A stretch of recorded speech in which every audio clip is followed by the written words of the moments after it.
Halo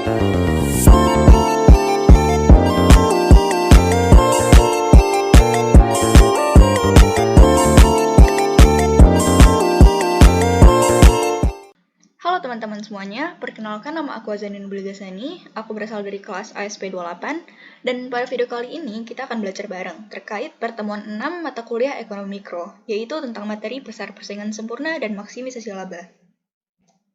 Nah, di video kali ini ada beberapa topik yang akan kita bahas, seperti konsep dari PPS, konsep dari maksimisasi laba, kita juga akan membahas terkait pendapatan marginal atau MR, biaya marginal atau MC, dan juga maksimalisasi keuntungan. Kita juga akan ngeliat nih, bagaimana sih perbedaan kurva permintaan yang dihadapi individu dan kurva permintaan yang dihadapi di pasar persaingan sempurna. Lalu selanjutnya kita juga akan membahas tentang berapa sih output yang harus diproduksi oleh perusahaan di pasar PPS pada jangka pendek dan jangka panjang. Dan yang terakhir kita akan melihat bagaimana kurva penawaran dari individu dan pasar di pasar persaingan sempurna, baik pada jangka pendek maupun pada jangka panjang. Nah, pertama kali kita akan membahas mengenai konsep dasar dari pasar persaingan sempurna, atau kalau aku sendiri sih biasanya singkatnya jadi PPS. Nah, jadi PPS ini itu adalah salah satu struktur pasar, di mana ciri-ciri utama dari PPS ini, yang pertama itu banyak sekali pembeli dan penjual di dalamnya. Dan yang kedua, barang yang dijual di dalam pasar persaingan sempurna ini bersifat homogen atau tidak ada pembeda satu sama lain. Dan yang terakhir, tidak memiliki kekuatan pasar. Tidak memiliki kekuatan pasar ini maksudnya setiap produsen ataupun konsumen yang berada di PPS itu hanya bisa menerima harga yang udah ada di pasaran dan tidak memiliki kekuatan sama sekali untuk mengubah harga tersebut. Untuk lebih lengkapnya ini bisa kita jabarin di karakteristik PPS-nya. Yang pertama itu price taker. Nah, jadi price taker ini, atau kalau bahasa Indonesianya itu penerima harga ya, itu adalah salah satu konsep di dalam ekonomi dan hal ini terjadi di dalam pasar persaingan sempurna. Price taker ini tuh menandakan bahwa kayak yang tadi ya, produsen ataupun konsumen itu hanya bisa menerima harga yang udah ada di pasaran. Dan harga di pasar persaingan sempurna ini kan terbentuk dari mekanisme pasar, yaitu dari kekuatan demand dan supply. Dan masing-masing individu, produsen atau konsumen ini tidak memiliki kekuatan sama sekali untuk mempengaruhi harga pasar. Nah, jadi kenapa sih price taker ini bisa terjadi? Itu pertama, karena tadi ya, banyak sekali penjual dan pembeli yang ada di dalam PPS. Sehingga setiap keputusan yang diambil gitu oleh salah satu individu, produsen atau konsumen, itu tidak akan berpengaruh kepada situasi pasar secara keseluruhan. Jadi keputusan yang mereka ambil itu hanya akan berpengaruh ke perusahaan mereka sendiri. Yang kedua itu adalah produk homogen. Jadi produk homogen itu adalah produk-produk yang tidak memiliki perbedaan satu sama lain dengan barang-barang yang lainnya. Atau bisa dibilang produk-produknya itu identik antara satu produsen dengan produsen yang lainnya. Nah, jadi kan di pasar yang memiliki produk yang homogen ini, setiap perusahaan itu nggak bisa menaikkan harga produknya.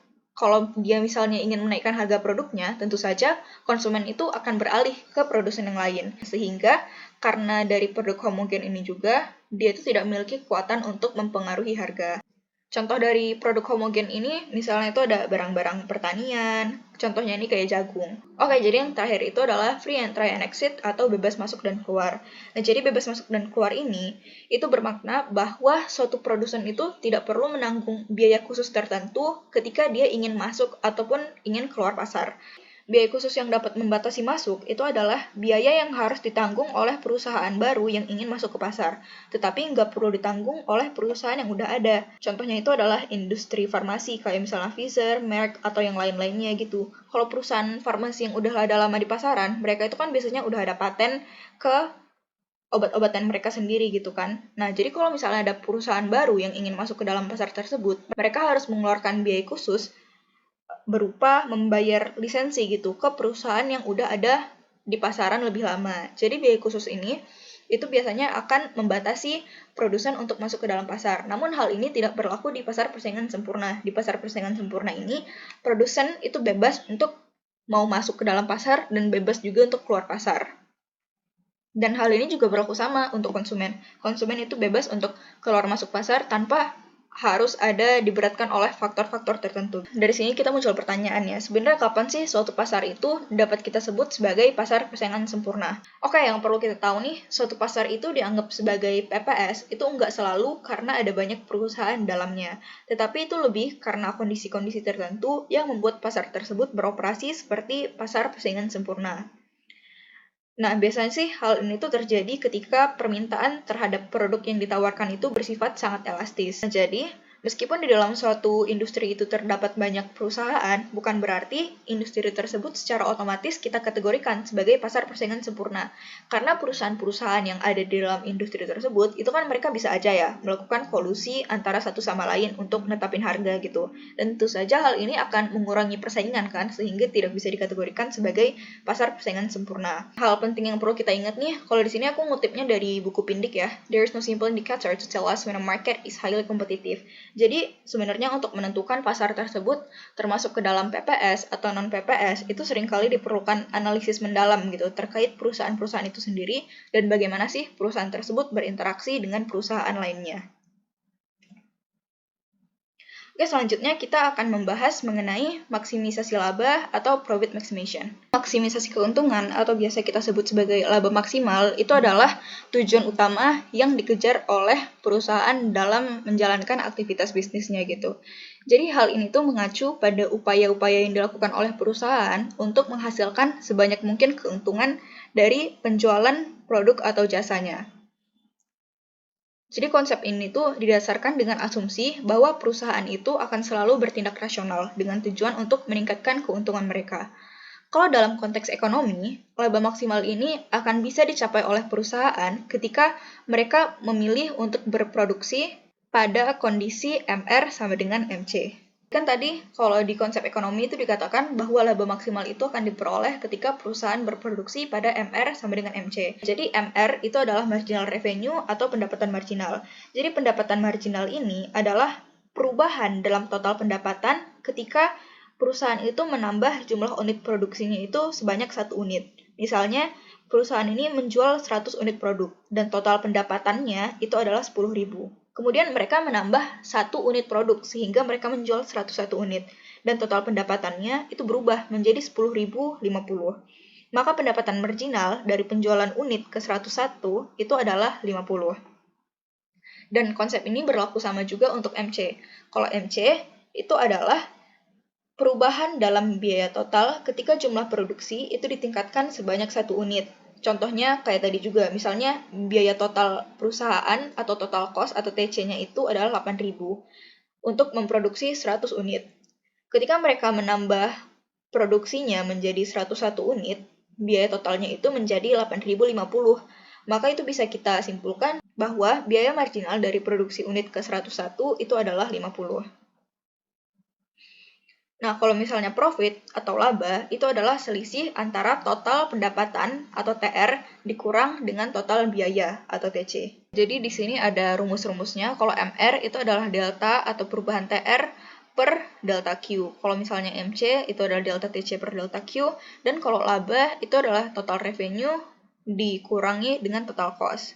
Total revenue itu bisa kita cari dari mengalihkan harga dengan jumlah unit yang diproduksi atau P kali Q, dan TC ini bisa kita dapatkan dengan average total cost. Average total cost itu adalah total biaya rata-rata dikalikan dengan Q atau jumlah unit yang diproduksi. Ini ada sedikit disclaimer aja ke depannya. Di ekonomi itu biasanya seringkali ada beberapa sekte gitu ya. Jadi ada yang menyebutkannya sebagai ATC atau average total cost, dan ada yang menyebutkannya itu sebagai AC atau average cost saja gitu. Jadi ATC atau AC itu sebenarnya sama. Dan ada juga kadang yang menyebutkan TR ini sebagai R aja atau TC ini sebagai C aja. Jadi kalau ke depannya teman-teman menemukan perbedaan itu nggak usah dibawa bingung lagi karena itu sebenarnya sama ya. Jadi di sini ada simple example of profit maximization. Jadi bisa kita lihat di tabel ya. Kalau misalnya perusahaan itu berproduksi pada unit ke-1, unit kedua, atau unit ketiga, MR-nya itu masih lebih besar daripada MC, sehingga profit yang didapatkannya itu masih belum maksimal. Dan hal ini berlaku juga ketika dia berproduksi pada saat kondisi MC lebih besar daripada MR, yaitu pada unit ke-6, 7, 8, MR-nya kan lebih kecil daripada MC atau MC lebih besar daripada MR, sehingga dia tetap akan memperoleh profit, tapi profit yang dihasilkannya itu nggak akan bernilai maksimal. Namun, kalau misalnya dia berproduksi pada unit kelima, yaitu pada saat kondisi MR sama dengan MC, dia akan memperoleh profit yang maksimal, yaitu yang bernilai 7 kalau di sini. Nah, jadi Kalau misalnya kita kaitkan hal ini dengan prinsip ekonomi, kan kita di semester 1 kemarin ada membahas tentang 10 prinsip ekonomi, dan salah satu dari 10 prinsip ekonomi itu dikatakan orang yang rasional akan berpikir pada tingkat margin. Jadi ketika dia menambah satu unit produksi, dan tambahan pendapatan yang ia peroleh itu masih lebih tinggi daripada tambahan biaya yang perlu dikeluarkan, maka ia akan terus menambah unit produksinya sampai pada kondisi di mana tambahan pendapatan yang dia dapatkan itu akan sama dengan tambahan biaya yang ia keluarkan. Kalau misalnya MR-nya itu udah sama dengan MC, tetapi dia tetap ingin menambah satu unit produksi lagi, maka tentu saja dia akan memperoleh tambahan biaya yang lebih besar daripada tambahan pendapatan yang ia dapatkan gitu. Jadi kalau misalnya perusahaan yang berpikir secara rasional, dia akan memproduksi saat kondisi MR sama dengan MC, yang artinya mereka akan berproduksi pada jumlah yang memaksimalkan keuntungan mereka. Dalam konteks ini, perusahaan itu akan mencapai keuntungan maksimum karena mereka nggak bisa lagi meningkatkan keuntungan mereka dengan menambah atau mengurangi produksi. Ini kalau misalnya kita mau ngelihat dari kurva. Nah, tambahan lagi, ini kan tadi ada kurva, ini ada kurva R atau kurva TR ya, itu sama aja. Dan di sini ada kurva C atau kurva TC. Kalau misalnya slope atau kemiringan dari kurva C itu adalah MC. Dan misalnya slope atau kemiringan dari kurva R itu adalah MR. Pada saat kondisi di mana slope atau kemiringan kurva C itu sama dengan slope kemiringan kurva R, atau pada saat kondisi MC sama dengan MR, kalau di gambar ini kita bisa lihat kan ya, ini kemiringannya sama. Nah, kalau misalnya perusahaan berproduksi di titik ini, maka perusahaan akan mencapai titik laba maksimum. Kalau misalnya kita kaitkan ke tadi nih, laba itu kan adalah selisih antara TR dikurang TC. Berarti kan kalau misalnya ini TR, ini TC, berarti kan di seluruh area ini itu adalah area yang terjadinya laba. Dan di area ini paling besar selisih antara TR sama TC-nya itu kan berada di titik Q bintang ini kan. Ini kita lihat. Selisih antara TR dan TC-nya di sini paling besar. Kalau misalnya digeser ke kanan, dia tetap akan memperoleh profit, cuma nggak sebesar titik sebelumnya. Kalau misalnya digeser ke kiri juga, dia tetap akan memperoleh profit juga, tetapi tidak akan sebesar ketika ia berproduksi di titik Q bintang ini. Nah, jadi selisih antara A dan B ini itu adalah profit yang didapatkan perusahaan. Dan ini adalah profit maksimal yang dapat diterima oleh perusahaan. Selanjutnya kita akan melihat perbedaan dari kurva permintaan yang dihadapi oleh individu dan yang dihadapi oleh pasar pada pasar persaingan sempurna. Kalau misalnya kurva permintaan yang dihadapi oleh individu itu akan bersifat horizontal. Karena, seperti yang udah kita bahas sebelumnya, individu di dalam pasar persaingan sempurna ini tidak memiliki kekuatan pasar sama sekali, sehingga mereka tidak memiliki kekuatan untuk mempengaruhi harga pasar. Karena kurva permintaan individu itu sifatnya horizontal, ketika suatu produsen ingin menjual unit output tambahan, dia tetap bisa menjualnya tanpa harus menurunkan harga. Akibatnya, ketika dia menjual unit tambahan, total pendapatan perusahaan itu akan meningkat sebesar jumlah yang sama dengan harga. Kalau di kurva ini ditunjukkan misalnya harganya itu sebesar $4.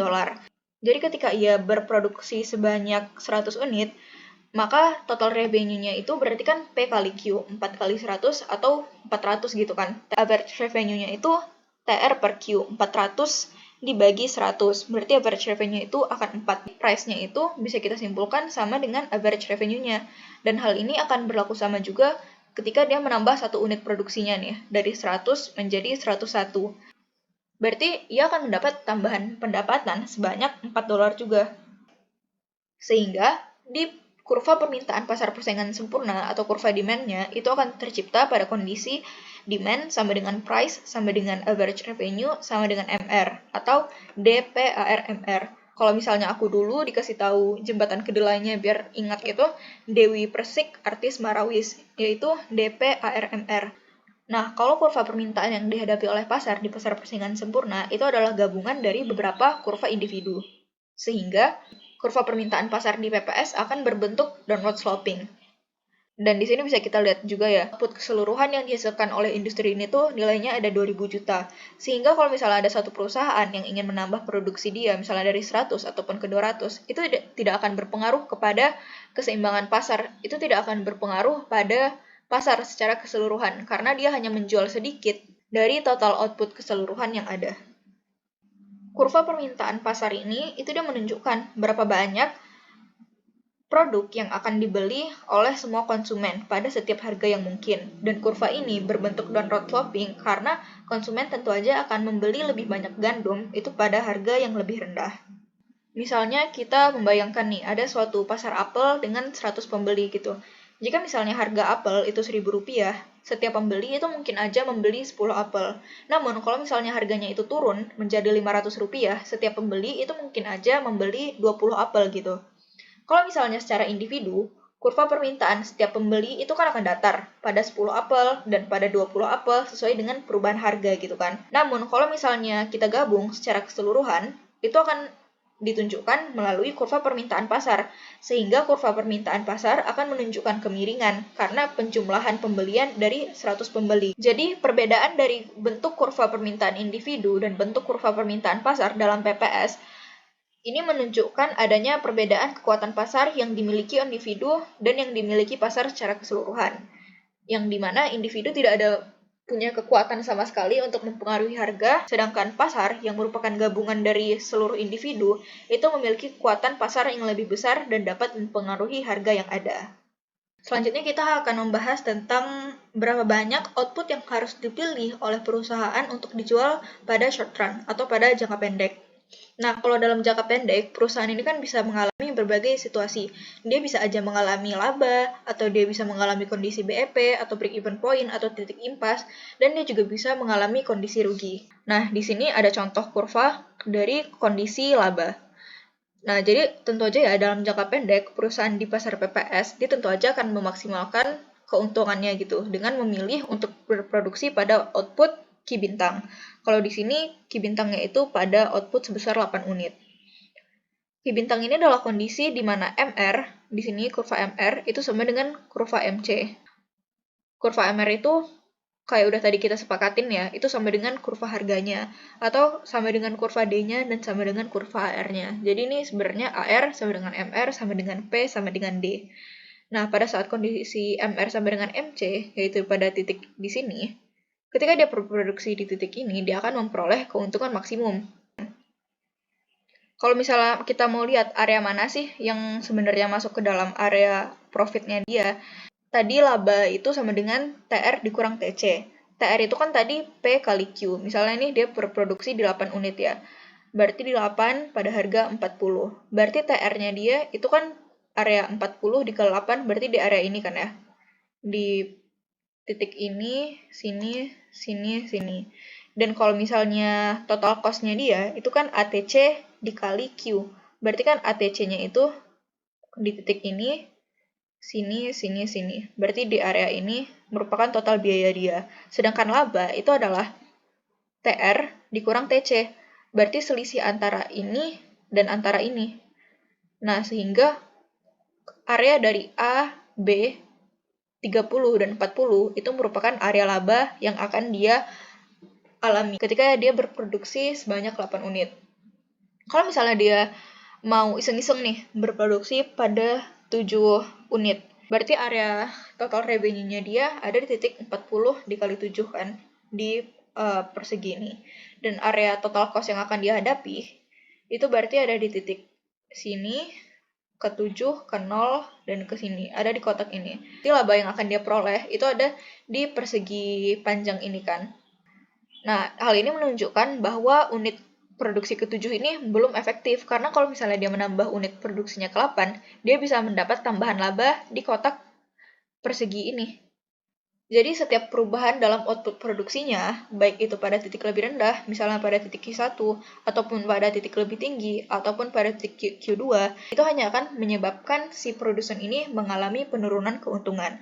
Atau dengan kata lain, keuntungan yang diperoleh itu tidak akan setinggi ketika ia berproduksi di titik 8, yaitu pada saat kondisi MR sama dengan MC. Tadi kan kondisi laba. Kalau kondisi rugi gimana nih? Apakah dia tetap harus berproduksi di titik MR sama dengan MC? Jawabannya iya. Karena kalau di dalam jangka pendek, perusahaan kan tentu aja bisa memperoleh kerugian gitu ya. Kalau misalnya di sini, kondisi MR sama dengan MC itu kan ditunjukkan di titik ini, di titik A. Di mana total revenue yang ia dapatkan itu adalah price kali Q, berarti di titik A, D, titik 0 sama titik Q bintang ini, di kotak ini kan. Sedangkan total cost yang harus dia keluarkan itu adalah titik ATC dikali Q, berarti di titik A, B, C, D ini kan. Berarti area A, B, C, D di sini itu adalah area yang menggambarkan kerugian yang ia alami. Namun, kalau misalnya ia berproduksi di titik MR sama dengan MC, dia memang akan tetap mengalami kerugian ya. Tapi kerugian yang ia alami itu adalah kerugian yang paling minimum. Jadi dari sini kita bisa mengambil kesimpulan kalau misalnya perusahaan ingin berproduksi pada titik MR sama dengan MC, itu dia akan memperoleh titik laba maksimum gitu. Namun, kalaupun memang kondisinya itu dia memang sedang mengalami rugi, dia akan mengalami kerugian yang seminimum mungkin atau sekecil mungkin. Nah, ini jadi ada comparison-nya, ada perbandingannya gitu, yang menunjukkan kondisi perusahaan yang sedang mengalami laba ataupun rugi. Di sini ditunjukkan kalau misalnya laba, itu berarti pada saat kondisi kurva P-nya itu di atas kurva ATC-nya ini. Dan selisih antara P sama dengan ATC-nya ini menunjukkan kondisi laba yang dihadapi perusahaan. Namun, kalau misalnya kurva ATC-nya itu di atas kurva P, maka hal ini menunjukkan bahwa perusahaan itu sedang mengalami kondisi rugi. Hal ini membawa kita ke suatu output rule atau aturan output. Jika ada sebuah perusahaan rasional yang ingin berproduksi pada output apapun, maka perusahaan tersebut harus berproduksi pada tingkat pendapatan marginalnya sama dengan biaya marginalnya. Ketika pendapatan marginalnya itu masih lebih besar daripada biaya marginalnya, maka ia seharusnya menambah unit produksinya agar ia bisa menambah keuntungannya. Namun, kalau misalnya marginal revenue-nya ini lebih kecil daripada MC-nya, ia seharusnya mengurangi produksinya agar ia bisa memperoleh keuntungan yang lebih maksimal lagi. Oke, jadi tadi kan udah kita bahas kalau misalnya di dalam jangka pendek itu perusahaan bisa aja mengalami kondisi rugi. Nah, tapi sebenarnya apakah ketika ia mengalami rugi, dia harus langsung keluar dari industrinya? Atau sebenarnya kapan sih sebuah perusahaan itu sebaiknya keluar dari produksi atau menghentikan produksinya itu sementara? When should the firm shut down? Oke, di sini kita perlu membedakan antara shutdown dengan exit ya. Jadi kalau misalnya shutdown, itu merujuk pada keputusan jangka pendek untuk tidak memproduksi apapun selama periode waktu tertentu karena kondisi pasar. Kalau misalnya exit, hal ini merujuk pada keputusan jangka panjang untuk meninggalkan pasar sama sekali. Nah, jadi perbedaan dari shutdown dan exit ini juga bisa kita lihat dari sisi biayanya. Kemarin kan kita udah belajar jenis-jenis biaya. Itu ada salah satunya ada fixed cost atau biaya tetap yang tetap harus dikeluarkannya walaupun ia tidak berproduksi apapun. Dan ada juga variable cost, yang itu adalah biaya yang bergantung pada seberapa banyak unit yang dia produksi. Kalau misalnya perusahaan memutuskan untuk melakukan shutdown, itu artinya dia tetap harus menanggung fixed cost-nya, tetapi dia tidak harus menanggung variable cost-nya. Tetapi kalau misalnya perusahaan tersebut memutuskan untuk exit, berarti dia tidak perlu menanggung baik fixed cost-nya ataupun variable cost-nya. Jadi kita misalkan ada sebuah perusahaan yang mengambil keputusan untuk melakukan shutdown nih. Ketika perusahaan tersebut menghentikan operasinya secara sementara, maka tentu aja perusahaan tersebut akan kehilangan seluruh pendapatannya dari penjualan produknya gitu. Namun pada saat yang sama, perusahaan itu juga sedang menghemat biaya variabel dalam membuat produknya gitu. Walaupun dia tetap harus membayar fixed cost-nya atau biaya tetapnya, tetapi dia sedang dalam kondisi menghemat biaya variabelnya. Dari kondisi ini, bisa kita lihat bahwa perusahaan tersebut akan menghentikan operasinya jika pendapatan yang dia peroleh itu akan lebih rendah daripada biaya variabel produksinya. Atau kalau misalnya kita buat pakai persamaan matematikanya, dia akan memutuskan untuk shutdown ketika TR itu lebih kecil daripada FC. Nah, kalau misalnya TR sama FC-nya ini sama-sama kita bagi dengan Q, itu akan ada suatu kondisi lagi, dia akan shutdown ketika TR per Q itu lebih kecil daripada FC per Q. Kalau tadi kan kita udah bahas ya, TR itu sama dengan P kali Q. Kalau misalnya TR per Q itu kan berarti sama dengan P kan? Dan kalau di sisi kanannya, FC per Q itu kan sama dengan AVC atau Average Variable Cost. Sehingga hal ini munculkan suatu situasi baru di mana perusahaan akan memutuskan untuk melakukan shutdown ketika harga yang berada di pasaran itu lebih kecil daripada AVC-nya. Artinya, sebuah perusahaan itu akan memutuskan untuk menghentikan operasi secara sementara jika harga barang yang ada di pasar itu lebih rendah daripada biaya variabel rata-rata produksi. Kenapa perusahaan memutuskan untuk shutdown ketika P-nya itu lebih kecil daripada AVC? Jadi ketika perusahaan memutuskan untuk berproduksi ya, pastikan perusahaan itu akan membandingkan harga yang diterimanya dengan biaya variabel yang harus dikeluarkannya untuk memproduksi unit tersebut. Jika harga yang berada di pasaran itu enggak menutupi biaya variabel rata-rata yang dikeluarkannya, maka perusahaan itu lebih baik untuk menghentikan operasinya secara sementara, atau lebih baik perusahaan itu mengambil situasi shutdown. Walaupun perusahaan tetap akan mengalami kerugian karena tadi ya dia tetap harus membayar biaya tetapnya, tetapi perusahaan akan mengalami kerugian lebih tinggi kalau misalnya dia memutuskan untuk tetap beroperasi karena harga yang diterimanya itu nggak sebanding dengan biaya variabel yang harus dikeluarkannya. Nah, jadi perusahaan ini dapat membuka kembali operasinya di masa depan ketika price di pasaran itu udah lebih tinggi daripada average variable cost-nya. Jadi dari sini kita udah ada gambaran lengkap nih tentang bagaimana perusahaan itu memaksimalkan keuntungannya. Kalau misalnya perusahaan ingin berproduksi, maka ia harus berproduksi pada titik di mana MR sama dengan MC. Namun, kalau misalnya harga yang ada di pasaran itu lebih rendah daripada biaya variabel rata-ratanya, maka perusahaan itu lebih baik untuk menghentikan operasinya secara sementara atau tidak berproduksi sama sekali pada periode ini. Dan ketika harga itu udah lebih tinggi dari AVC yang dikeluarkannya, maka pada saat itulah dia sebaiknya masuk kembali ke pasaran dan melanjutkan operasi produksinya.